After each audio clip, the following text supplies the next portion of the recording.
Hello friends, ఈరోజు మనం జూబ్లీహిల్స్లో ఉన్న జుకీ అనే ఒక ప్లేస్కి వచ్చేసినాము. ఈరోజు న్యూ ఇయర్ కాబట్టి చాలామంది వెయిటింగ్ లిస్ట్లో ఉన్నారు.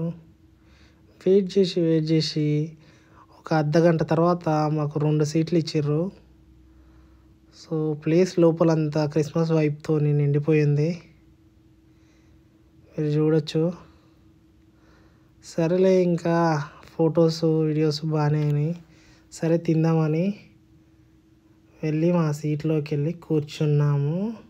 కూర్చున్నెంబడే మెనూ చూసి సుషి ఆర్డర్ చేశాను ఫస్ట్ టైం. సో ఎలా ఉంటుందో జపానీస్ డిష్ అని. సో కలర్ఫుల్గా ఉంది. సరే తిని చూద్దాం ఎలా ఉందో అని టేస్ట్ చేశాను. టేస్ట్ చేసినప్పుడు బాగుంది, నచ్చింది. తర్వాత అది అయిపోయాక ఎంబడే ఇంకా ఆగలయ్యి పాస్తా ఆర్డర్ చేశాను. సో పాస్తా కూడా సూపర్ ఉంది.